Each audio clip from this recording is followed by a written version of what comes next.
What's your wackest song? My wackest song. My wackest song. Y'all probably can look it up on YouTube too. Oh, really? Oh. Oh my God. It's called "Bitch I'm in the Club." What? I know Chuck. What? Yeah, say what? We just played it this morning. Bitch, I'm in the club. Yeah.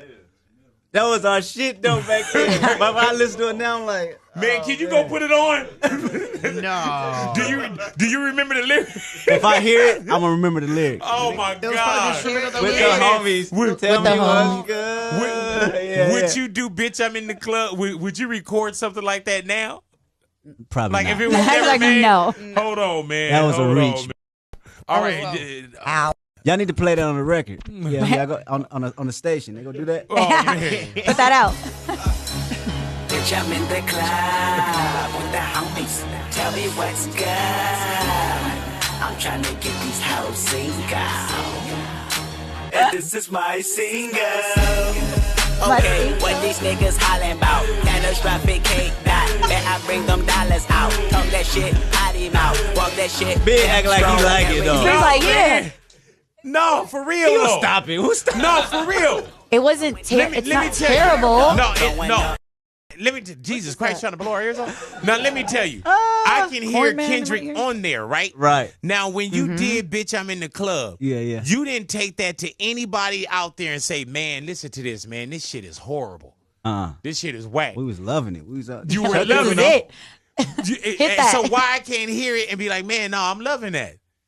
You just looking at all the bodies of music now. He's But Kung at Fu that Kenny time, now. I just know the level of reach that I was doing when I wrote the record.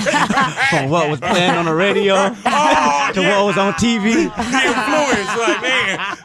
The influence, was Lil Wayne running radio around that time? Definitely running radio around that time. I'm going to say this. You know, a lot of y'all don't know this about me. You've been following me for a while, then you will. You know, when I was deciding to get into music in 2013, like God literally took me out of basketball. Like anybody that knows me, you know how deep I was into it. He took me out of basketball and threw me over in this music thing. And when he did that, you know, a lot of stuff happened to me and I had a dream one night. And long story short, Tupac came to me in that dream and told me to stay in my lane. I thought it was because, you know, my back was hurting or something. I wasn't on no drugs, no alcohol. I promise it was a very vivid dream. To this day, I can remember the dream. I can hear it. I can smell it. Super vivid. So I always felt like, all right, if Tupac came to me in my dream, it got to be something that was there. Tupac's birthday is June 16th. June 16th, 2019 fell on Father's Day. All the time between 2013 and 2019 was my music career was crescendo. It built up. So now I'm a full-time entrepreneur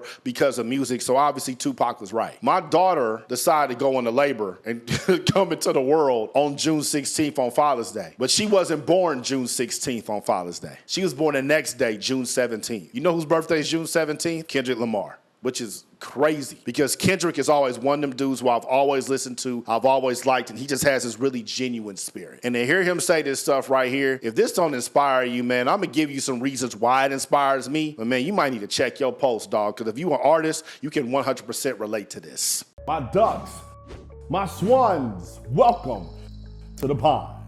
My name is Dorian from Group82University.com, and right here, we got Kendrick Lamar talking about his Whackest song. We've all been there. Every single artist has been there. But the reason that I posted this was not to laugh at Kendrick. The reason that I posted this was not for us to have a debate about the song. It's actually dope. Y'all gotta remember the era. It ain't about that. What it's about is growth and evolution as an artist. From the time that Tupac came to me in my dream in 2013 until my daughter was born June 17th, 2019, there was a lot of growth. First time I'd ever been to mic, first time I ever made a beat, first time I ever wrote a song, first time I ever been to studio, first time I ever heard myself on a tape recording. I mean, all types of things going all the way through where I was already had millions of streams when my daughter was born. Then the next year I charted #1 on iTunes. As a community, especially if you consider yourself someone who's a appreciator of art, you have to let people grow. You got to. And y'all got to stop acting like these people who y'all look up to have been dope their entire lives. That's just not true. That's like saying LeBron or KD or Steph or whomever has been really good at basketball their entire life. They haven't. You have to work at your craft. And artists are the exact same way. Kendrick has not always been To Pimp a Butterfly, Good Kid, Mad City, damn Kendrick. Cole has not always been 2014 Forest Hills Drive, J. Cole. You can do that with any artist. They had time to grow. The difference between them and us is their growth wasn't immediately on social media. It wasn't immediately on SoundCloud, on Spotify, on YouTube. It wasn't like that. When J. Cole made his first song when he was probably 12, 13 years old with his cousin who was rapping like Master P, we don't know where the fuck that song is. The oldest song we know of J. Cole's is called Storm, but he was already 4 years into the game of him writing at that time. And when you go listen to that on YouTube, he sounds like Eminem and Nas. He had to grow into his voice. He had to grow into who he was as an artist. But y'all don't want to allow artists to do that. The moment somebody puts it out, y'all want to tell them the shit's whack and they need to give it up. Why would someone listen to you? They had an idea and executed on it, wrote it down, which is mind-blowing, because some of y'all never do that. Wrote the idea down, put music behind it, believed in it so much that they spent their money to go to the studio, went back and forth with the engineer, got the file, had the courage enough to upload it, got a cover art added to it, and put it out for the world to listen to it. If you don't like it, just skip it. But there's no reason for you to be negative about it, because that person could be the next Kendrick Lamar. Because there are some of y'all that are on Kendrick's dick so bad, you're gonna say that this is the greatest song ever, that shit slap. Come on, man. Now, for the era, I actually kind of like the record,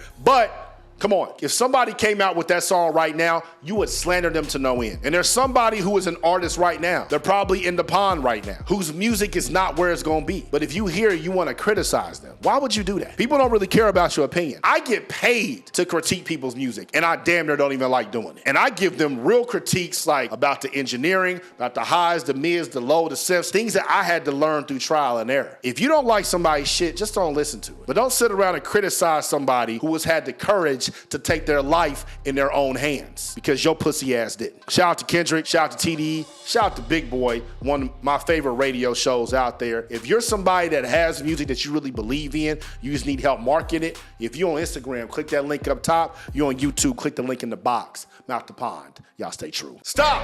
Don't scroll. Do you want these plaques? Do you want to chart #1 on iTunes? Do you want to know how to turn strangers into music fans? I put all this inside of our course, How to Market Your Music on Social Media. And I'm giving you the first lesson for free. So swipe up, click the link, go to groupa2university.com, get that first lesson for free right now. Back. Don't sleep. Nigga, don't sleep. Don't sleep. Nigga, don't sleep. I flex. Group82university.com.